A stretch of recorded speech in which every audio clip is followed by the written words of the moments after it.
Yes, yes, yo! Good evening sa ating lahat mga Lodi Kicks. I-flex ko lang yung trip namin ng ka-gym body ko kahapon. Ang ginagawa namin dito, barbell back squat. Pagkatapos ng barbell back squat, sinundan namin ng goblin squat o goblet squat.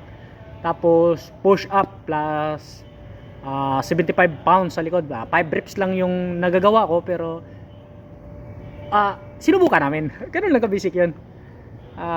Dito sa barbell back squat na to, 150 pounds lang yan. Hindi namin gaanong binigatan kasi yun nga ang balak namin gawin, para ba giant set or super set. Di ko pa kaanong inaalam yung iba't ibang style nung buhat eh. Tawag pala.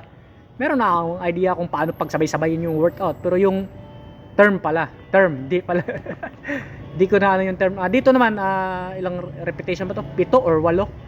Pero close to failure pa rin. Ayan yung last rep ko dun sa barbell back squat. Tapos ito na yung kasunod namin, yung goblet squat o goblin squat. Ang kagandahan kasi dito, kahit sabihin mong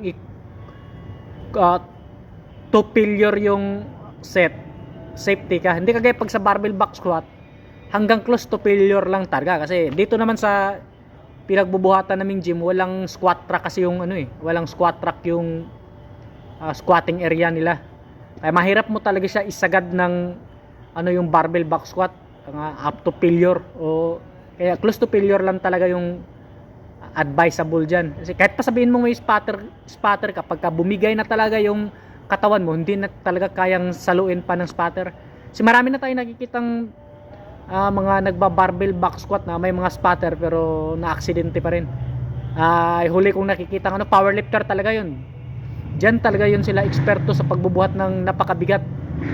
Babae pa yun, parang Indian na babae, para batang-bata pa, 18 anyos ata. Kaya ayaw kong sumugal ng ganun, kaya ito yung naisip namin.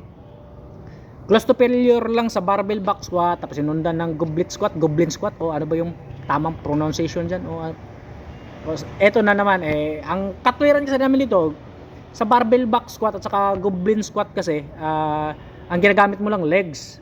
Ang ano lang dito, yung stamina mo medyo bawas na, kasi doon lang sa dalawang magkasunod ng workout na yon, hingal ka na talaga. Tapos sundan mo pa ng push up.